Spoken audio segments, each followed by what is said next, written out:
Hi everyone, this is Mindy Eggen for Honeybee Stamps, and in today's video we are going to create this vibrant underwater scene doing some embossed resist and ink blending with stencils.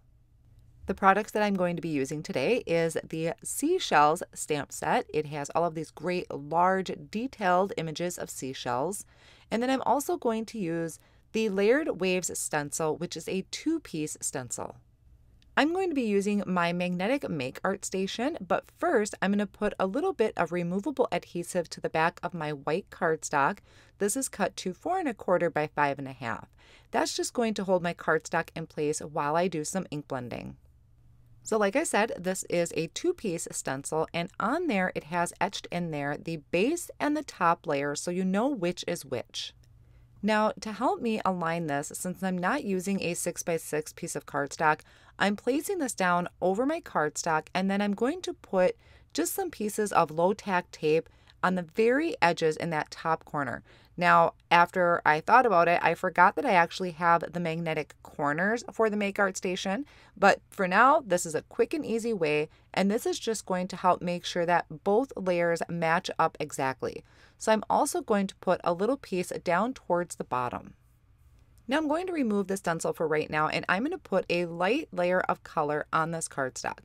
One of the colors that I will be using is the Salvaged Patina Distress ink. These are the regular distress inks that I'm going to use for my background.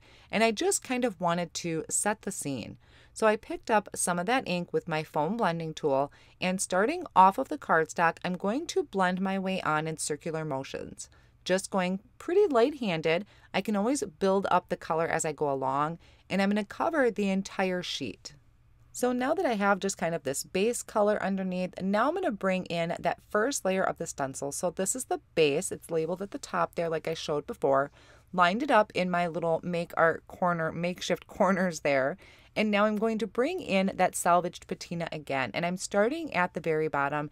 I don't know if it really matters which way. I just, for some reason, started towards the bottom with my lightest color. And I'm going to blend over this just a little ways up. I have a few colors that I want to add to this background. I have the stencil held down with my magnets, but I'm also using my fingers because those pieces want to shift on me that are kind of those smaller areas of the stencil. Now that my Salvaged Patina is down, I'm going to bring in Salty Ocean once again in the Distress Inks line, not the Oxides, which is what I normally use, and I'm blending that right above the Salvaged Patina. Then I'm going to come in with Blueprint Sketch, add that in there, kind of blending down into that Salty Ocean, which makes a gorgeous ocean color scene. And then I wanted to have a darker color on top, and I had just gotten Uncharted Marina. I'm sorry, I can't remember the name of the newest distress ink that just came out. And I started with it, but it really wasn't matching the shades that I had here. So instead of that, I'm going to bring in Villainous Purple. Now, when I apply this over that dark blue, it turns into like a majorly dark blue, which actually turns out pretty cool. So I'm going to blend that down, and then I'm going to remove that first layer of the stencil, and I'm going to come back in with my blending tools, just using the Restover ink that I have on those tools to kind of dye back that color of the background. The background was just too stark. I shouldn't say white because I applied that Salvaged Patina, but it was just too bright. So I'm just going back over those areas with my blending tools. So now I can come back in with that second layer of the stencil, and I'm using my taped down corners to line it up perfectly over the background, holding those down, now holding the stencil down with my magnet. And these became very delicate. The insides were a little bit smaller. I kind of had a little trouble ink blending. The smart thing would have been for me to spray some pixie spray on the back of this, which is a low tack spray adhesive. That would have been a lot easier for me to ink blend these areas.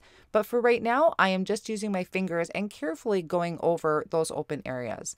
So I started from the bottom again using those exact same colors, just kind of going a little heavier handed, starting with that Salvaged Patina, Salty Ocean, Blueprint Sketch, and then I'm going to come in at the top with that Villainous Purple. I can never remember the name of it. The Villainous Purple. I'm going to go with that for right now, but it will be linked down below in the video description.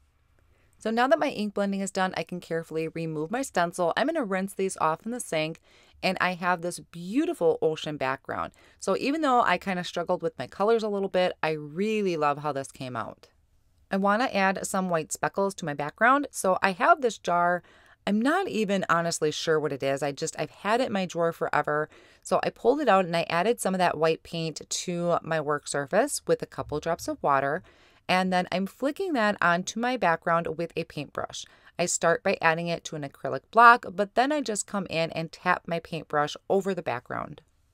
So while that is drying, I am going to stamp and color my images. So I laid out all of the images that I want to use from that Seashells stamp set, and I have 80-pound white cardstock placed in my Misty tool. I'm going to prep that with an anti-static powder tool and ink up all of these images with my embossing ink. So I'll just close the door in the Misty and apply some pressure to stamp these down. And I originally wanted to use my clear embossing powder, which traps the white of the cardstock underneath, and I just kind of prefer that when I do an embossed resist. But I grabbed my white embossing powder, which works just as well. It just wasn't what I expected when I was sprinkling on the powder onto my paper. Once all of the images are covered with that embossing powder, I'm bringing in my heat tool and just moving over those kind of quickly so it doesn't warp my paper too much, and just melt that embossing powder. Then I'm going to take my Distress Oxides this time and add color to these images. So I started off with my starfish here, and I'm going to use Squeezed Lemonade, a nice bright yellow on here. I'm going for very vibrant colors, and I'm also going to two-tone a lot of them. So I'm going to add different colors to them to help kind of shade them and add some contrast.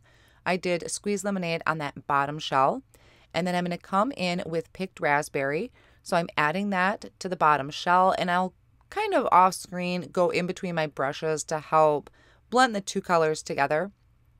And then also the shell right above it, I'm going to add that bright pink to it. I brought in Twisted Citron for another one of those shells, so almost getting all of the rainbow.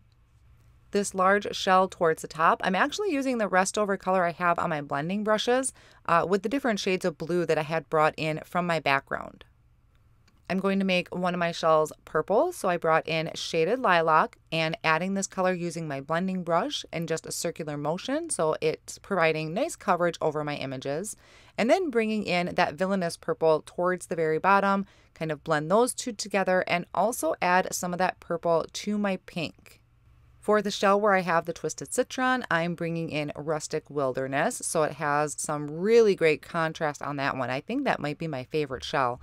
And then this bottom one here, I'm bringing in Carved Pumpkin, and I'm going to add a little bit of that carved pumpkin to my starfish, and then bring in Festive Berries to the very edge of that shell at the bottom.